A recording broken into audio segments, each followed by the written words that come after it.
اعوذ باللہ من الشیطان الرجیم بسم اللہ الرحمن الرحیم۔ السلام علیکم اسٹوڈنٹ، امید کرتا ہوں آپ خیریت سے ہوں گے۔ آج کا ہمارا جو موضوع ہے مرزا غالب کے ادات و خصائل، اس کے مصنف جو ہیں وہ ہمارے پاس مولانا الطاف حسین حالی ہیں، جنہوں نے یہ چیپٹر لکھا ہے، یہ والے مصنف۔ مرزا غالب کے اخلاق نہایت وسیع تھے، بہت زیادہ اچھے اخلاق تھے، عمدہ تھے، براڈر تھے۔ وہ ہر شخص سے جو ان سے ملنے جاتا تھا بہت کشیدہ پیشانی سے ملتے، مطلب جو ہے وہ بہت کھلے ہو کے ملتے۔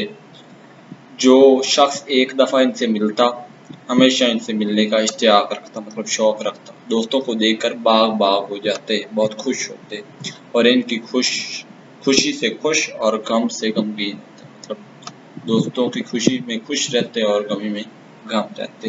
اس لیے ان کے دوست ہر مذہب ملت کے، نہ صرف دلی میں بلکہ تمام ہندوستان میں بے شمار تھے۔ جو خطوط انہوں نے اپنے دوست کو لکھے ہیں، ان کے ایک ایک حرف سے مہر و محبت، غم خواری و جنگانت ٹپکتی ہے، مطلب زہر ہوتی ہے۔ ہر ایک خط کا جواب لکھنا اپنے ذمہ فرض عین سمجھتے تھے۔ ان کا بہت سارا وقت دوستوں کو جواب لکھنے میں صرف ہوتا تھا۔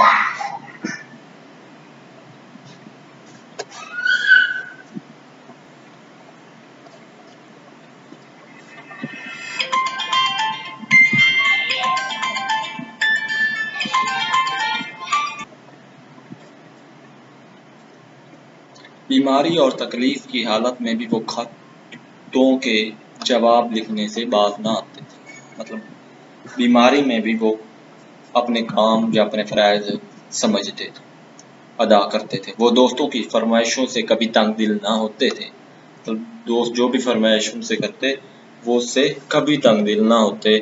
غزلوں کی اصلاح کے سوا طرح طرح کی آزمائشیں ان کے بعض خلائص و مخلوص دوست کرتے تھے، وہ ان کی تکمیل کرتے تھے۔ لوگ ان کو اکثر بیرنگ خط بھی بھیجتے تھے، مگر ان کو کبھی گوارا نہ گزرتا تھا۔ اگر کوئی شخص لفافے میں ٹکٹ رکھ کر بھیجتا تو سخت شکایت کرتے۔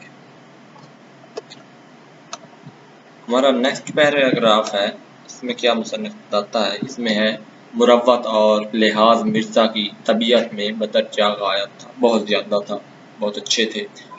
باوجود یہ کہ اخیر عمر میں وہ اشعار کی اصلاح دینے سے بہت گھبرانے لگے تھے، باہم کبھی کسی کا قصیدہ یا غزل بغیر اصلاح کے واپس نہیں کرتے تھے۔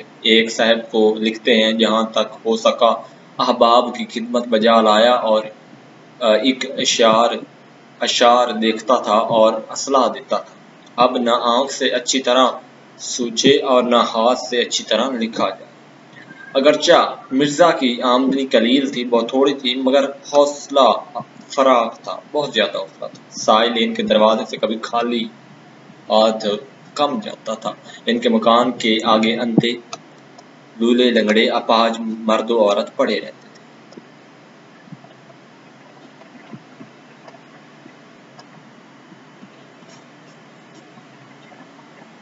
گھردر کے بعد ان کی آمدنی کچھ اور اوپر 150 روپے ماہوار ہو گئی تھی۔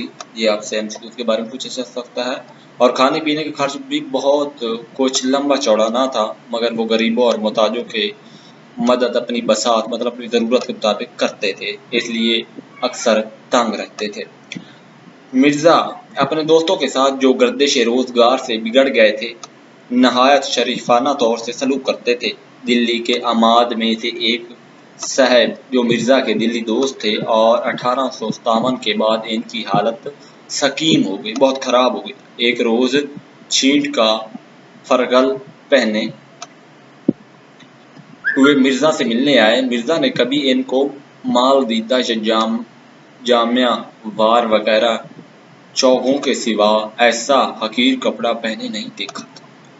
چھینٹ کا فرغل ان کے بدن پر دیکھ کر دل بھر آیا۔ ان سے پوچھا، یہ چھینٹ آپ نے کہاں سے لی؟ مجھے اس کی وجہ بہت ہی بھلی معلوم ہوتی ہے۔ آپ مجھے پھر فرگل کے لیے یہ چھینٹ منگوا دیں۔ انہوں نے کہا، یہ فرگل آج ہی بن کر آیا ہے۔ میں نے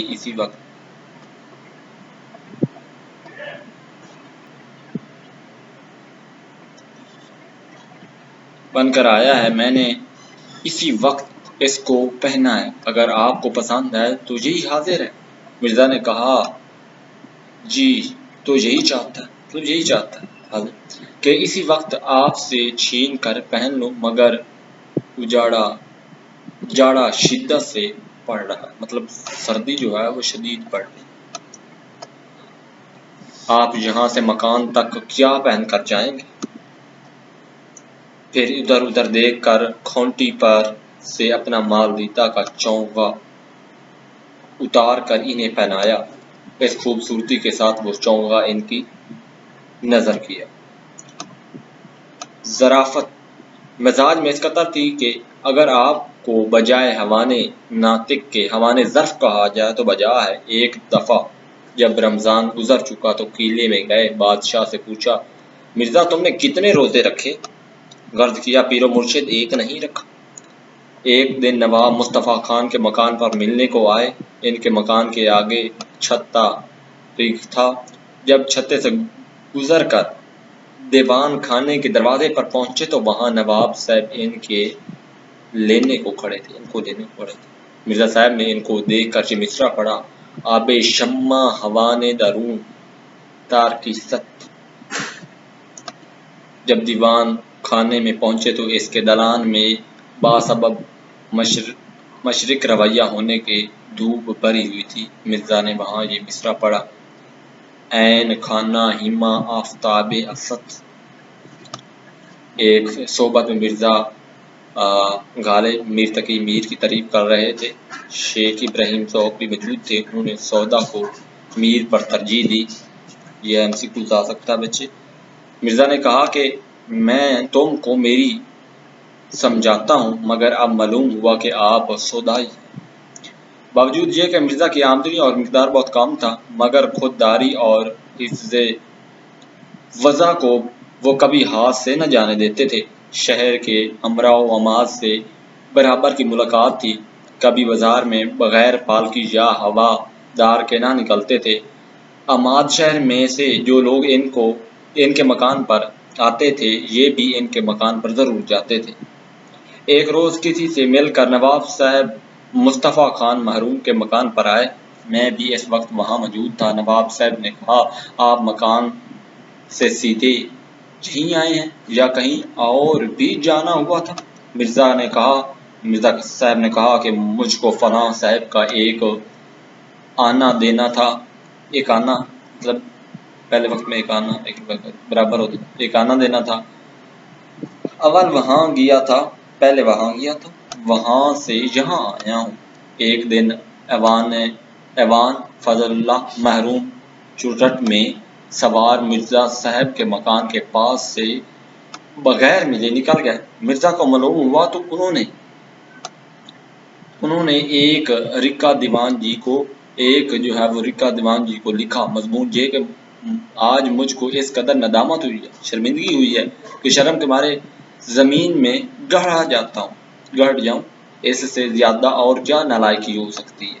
بے وقوفی کی بات کہ آپ کبھی نہ کبھی تو اس طرف سے گزریں اور میں سلام کو حاضر نہ ہوں۔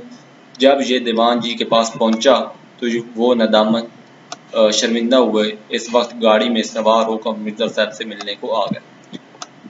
فاقہ میں آم ان کو بہت مرغوب تھا۔ مرزا غالب کو آموں کی فصل میں ان کے دوست دور دور سے ان کے لیے عمدہ آم بھیجتے تھے اور وہ خود اپنے بعض دوستوں سے تقاضا کر کے منگواتے تھے۔ ایک روز مرحوم بہادر شاہ آموں کے موسم میں چند صحابوں کے ساتھ جن میں مرزا بھی تھے، باغ حیات بخش یا مہتاب باغ میں ٹہل رہے تھے، چہل قدمی کر رہے تھے تو آم کے پیڑ رنگ برنگے کے آموں سے لدے رہے تھے۔ یہاں کا عام بادشاہ یا سلاطین جب